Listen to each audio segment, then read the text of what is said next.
Hello there. Today we're going to be taking a look at an Ultrasabers Shock that I purchased last summer as an empty hilt during one of their flash sales. I actually purchased this lightsaber not too long after getting a Darth shock. I was actually very impressed with it, and I really like the hilt design because it's a very basic hilt design, but it also has a lot of opportunities for customization, and that's what I planned on doing with this one, especially after having some conversations with other members on saberforum.com about different things Ultrasabers could do. They have their Shock LE that has the gold anodizing, which is actually very nice, but we were talking about doing different things instead of the gold, maybe with blue in the rings or black in the rings. Now, I did have the Shock LE, which I didn't do a lot of customizing with. I just added a scorpion pommel, and it actually looks very nice that way. One of the things that I chose to do with my Shock is I went ahead and decided to try painting the rings. Now, I don't have any equipment to do anodizing with or powder coating. We just basically hand painted using Tester's modeling paint. And I went ahead and just went with the black rings in the emitter and just below the emitter section, and it actually turned out pretty good. Originally we were going for metallic blue instead of a metallic black, but that didn't really look the way that I wanted to, so we had to use a wire brush to get the paint off, got it cleaned up. It's a little bit roughed up as a result of which, and obviously with it being hand painted, if you look really close, you know, it's not perfectly within the lines, but it turned out pretty good. I went ahead and also, as part of the customization and the installation on it, I got a Saberforge Black Reptile wrap, which this is actually my first time doing a wrap with it, or doing a wrap period. So it could have been straighter, it could have looked a little bit better, but all in all, it actually turned out pretty good. So let's go ahead and take a look at it, from starting with the emitter. Again, we went ahead and painted the inside of the rings black. And one thing that I found while I was doing the installation is I planned on using one of the modular LED holders that Ultrasabers uses, and that's actually what would have been sent with this one had it been pre-installed. But I used a red, green, blue LED from the custom saber shop, and the lens focusing, or the lens cover focusing lens on it didn't quite go all the way to the top and fit in snugly here.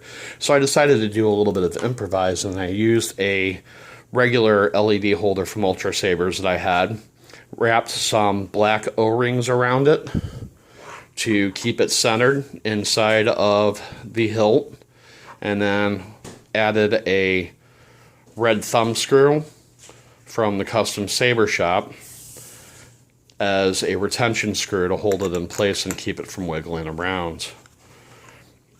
Went ahead and tried something different. We've never gotten a LE or a lit activation switch, so I decided I wanted to go ahead and try that. I went ahead and went with a black one because it actually contrasts with the rest of the silver finish pretty well, and the blue ring. I was actually really happy with that. Originally, I had intended on installing a Crystal Focus card, or Crystal Focus 10 card, and using one of these low profile switch boxes from, I want to say it's either Saber Bay or One Replicas on Etsy. But I wasn't really confident on how well I was going to be able to get it centered over the 16mm AV switch hole that comes pre-drilled in the shock. So that kind of changed things around a bit. Instead of installing a Crystal Focus 10, I installed a Nano Biscotte V4 in here, because the Crystal Focus 10 needs an activation switch and the word is escaping right now, auxiliary switch for changing the different fonts and things. Going on, I went ahead and used a spare custom saber shop pommel version 3, no, pommel 3 version 2 that I actually had lying around from one of my Obi-Wan projects. This one was actually a little bit beat up, which was fine, because, you know, the emitter got a little bit beat up and the body got a little bit beat up during the whole, you know, removing the paint process. We'll go ahead and remove the pommel here. Like I said, we installed a Nano Biscotte V4 sound card and an 18650 battery from the Custom Saber Shop. I did use a chassis from Goth 3 Designs.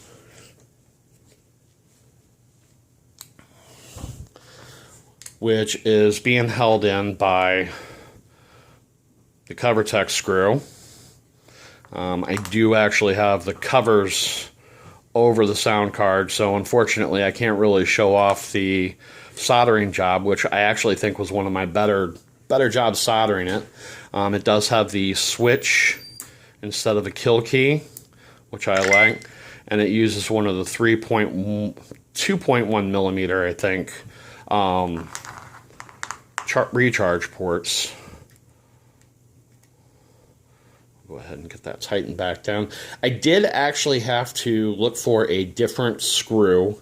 The original CoverTech or screw that holds in the CoverTech wheel was actually too short to act as a retention screw for the chassis, as well as it wasn't going to fit over or make it all the way down to the hilt, fitting over the leather wrap. So what I did, the original hole is right about here. I just went ahead and got the larger screw, drilled and tapped a new one. If you look closely, I didn't really do a very good job of lining things up. But, you know, first try, I was a little bit impatient, and it's not like I did this as a commission or I'm, you know, claiming to do this professionally.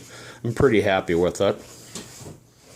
I'm actually really impressed with the Nano Biscotte and using the red, green, blue LED. I was actually kind of hesitant about that at first. I was looking forward to using a Crystal Focus 10 and getting a red, green, blue, white LED, which I wasn't actually able to get a hold of anyway, so I guess it's, you know, fortunate that I went with the Nano Biscotte. But in all reality, the color blending with the Nano Biscotte actually comes out really well. Let's go ahead and get the blade plug out.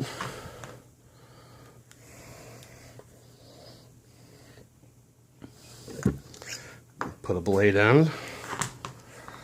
Now for the blade for this one, I'm actually going with an Ultrasabers regular transparent blade with the, that's not the right blade, with the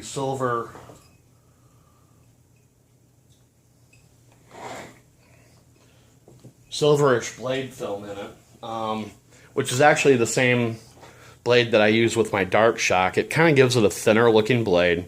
Now, one thing that I've been, you know, suggesting on the Ultrasabers forums, on their suggestion thread for a while now, is getting parabolic tips.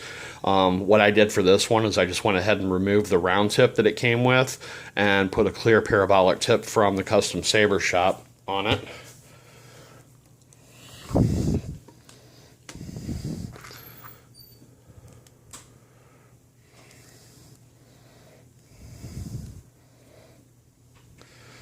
And if you're interested, this is actually a complex reactor design blade plug that I found on eBay.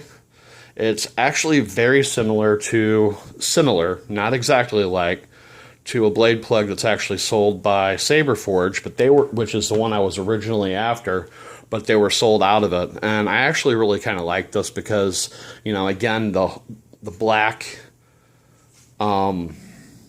offsets the silver on the emitter. So my first font that I have is the Balance.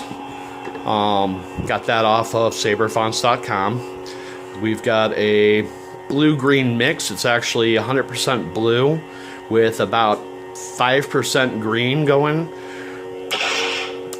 The flash on Clash actually comes out really nice even without a white LED. And of course, for my second font, we've got another one of my favorite colors, which is yellow. Now, If you've seen any of my previous videos, you know that I have my Dark Shock in a yellow as well.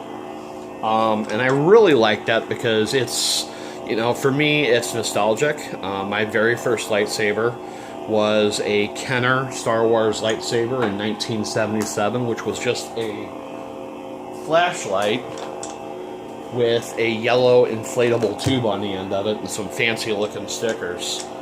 I did want to go ahead and just kind of compare the yellows a little bit between the yellow with the Shock and the Nano Biscotte and the Sentinel yellow on my Dark Shock. So there's a little bit of a difference in the shade, but I'm actually really happy with it.